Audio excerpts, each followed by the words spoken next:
Praise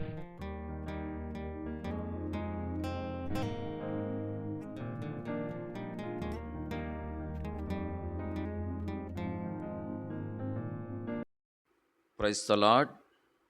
ప్రభువునందు ప్రియమైన వారులారా, ఈ సమయంలో ప్రభు అయిన యేసు క్రీస్తు నామమున మీ అందరికీ వందనములు తెలియపరుస్తూ ఉంటున్నాం. ఈ సమయంలో పరిశుద్ధ గ్రంథములో నుండి 2 విషయాలను జ్ఞాపకం చేసుకుందాం. మొదటిగా దినవృత్తాంతములు 2వ గ్రంథము 18వ అధ్యాయము 31, 32 వచనాల్లో యెహోషాపాతు రాజును గురించి వ్రాయబడిన మాటలు మనం చూస్తూ ఉంటున్నాం. ఈ అధ్యాయంలో యెహోషాపాతు రాజు ఆహాబు రాజుతో కలిసి దేవుడు యుద్ధానికి వెళ్ళొద్దని చెప్పినప్పటికీ దేవుని యొక్క మాటను త్రోసివేసి యుద్ధానికి వెళ్ళినట్లు మనము గమనిస్తూ ఉంటున్నాం. మరి యుద్ధ సమయంలో సిరియా రథాధిపతులు యెహోషాపాతు రాజును చుట్టుకున్నట్లుగా మనం చూస్తూ ఉంటున్నాం. గమనించండి, యెహోషాపాతు రాజు ఎంతో ఆపదలో ఉన్నట్లుగా మనం చూస్తూ ఉంటున్నాం. అతనికి హాని చేయడానికి, మరి అతనికి నష్టాన్ని కలగచేయడానికి సిరియా రథాధిపతులు మరి ఈ యెహోషాపాతు రాజును చుట్టుకుంటూ వచ్చారు.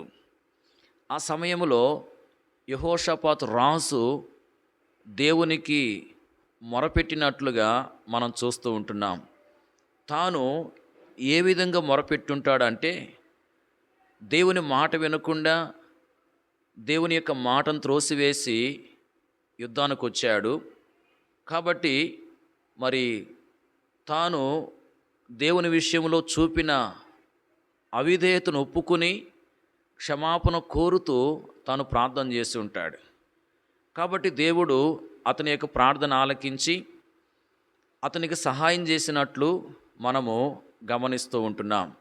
దేవుడు మరి ఏ విధంగా కార్యం చేస్తూ వచ్చాడు అంటే, హాని చేయడానికి అతను చుట్టుకున్న శత్రువులు, అంటే హాని చేయడానికి అతని దగ్గరకు వచ్చినటువంటి శత్రువులు అతని యొద్ద నుండి తిరిగిపోవునట్లుగా దేవుడు కార్యం చేస్తూ వచ్చాడు. చూడండి, యెహోషాపాతు రాజు మరి సరైన విధానములో తన కొరకు తాను ప్రార్థన చేసుకుంటూ వచ్చాడు.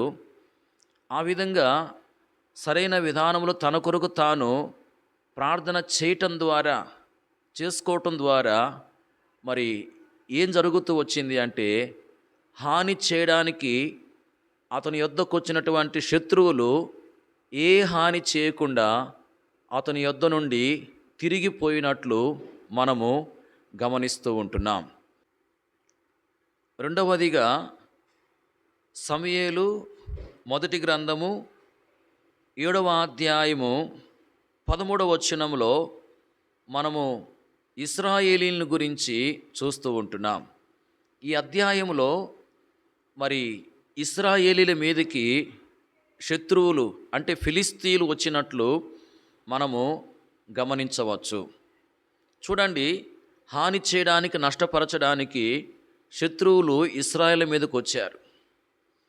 వచ్చినప్పుడు ఇశ్రాయేలీయులు ఏం చేస్తూ వచ్చారు అంటే, సమూయేలు దగ్గరికి పోయి మా నిమిత్తం ప్రార్థన చేయటం మానవద్దు అని సమూయేలును వేడుకుంటూ వచ్చారు. సమూయేలు ఇశ్రాయేలు కొరకు ప్రార్థన చేస్తూ వచ్చినట్లు ఈ అధ్యాయంలో మనము గమనిస్తూ ఉంటున్నాం. మరి ఈ విధంగా సమూయేలు ఇశ్రాయేలు కొరకు ప్రార్థన చేసిన తర్వాత ఏం జరిగింది అంటే, ఇశ్రాయేలీలకు ఫిలిస్తీయులకు మధ్యలో యుద్ధం జరుగుతూ వచ్చింది. ఆ యుద్ధములో మరి శత్రువులైన ఫిలిస్తీయులు ఓడిపోతూ వచ్చినట్లు మనం చూడవచ్చు. అంతేకాదు, మరి 13వ వచనంలో ఏం రాయబడింది అంటే, ఫిలిస్తీయులు అంటే శత్రువులు అనపబడిన వారై ఇశ్రాయేలు సరిహద్దుల్లోనికి రాకుండా ఆగిపోయారని చెప్పి రాయబడ్డట్లు మనం చూస్తూ ఉంటున్నాం.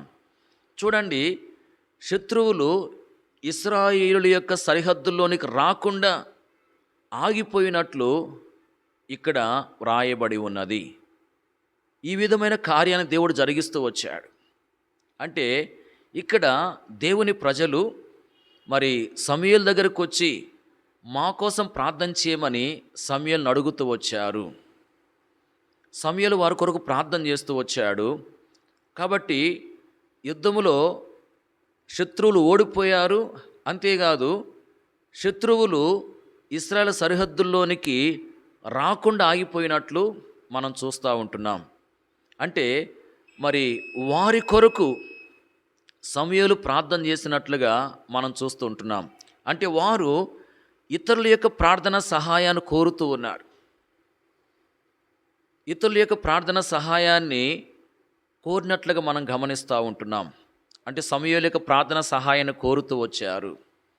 అప్పుడు శత్రువులు మరి వారి యొక్క సరిహద్దుల్లోకి రాకుండా ఆగిపోయినట్లుగా మనము గమనిస్తూ ఉంటున్నాం. చూడండి, 2 సందర్భాలని మనము చూస్తూ వచ్చాము. మొదటిగా యెహోషాపాతు రాజును గురించి మనం చూసాం.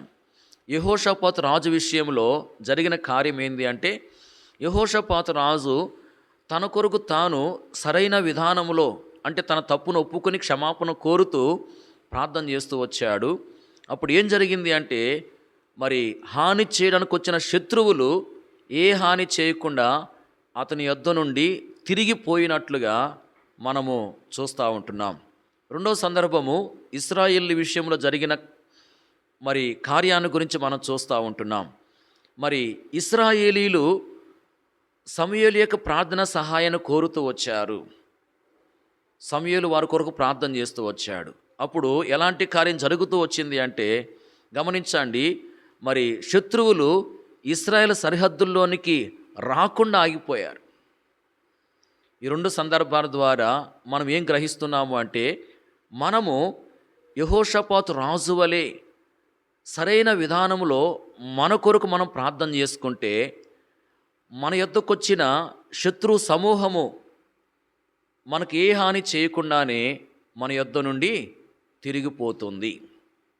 అలాగే ఇశ్రాయేలీల వలె మనము ఇతరుల యొక్క ప్రార్థన సహాయాన్ని కోరేవారంగా ఉన్నప్పుడు మరి శత్రువులు మన యొద్దకు రాకుండా ఆగిపోయేవారుగా ఉంటారని మనము గ్రహిస్తూ ఉంటున్నాం.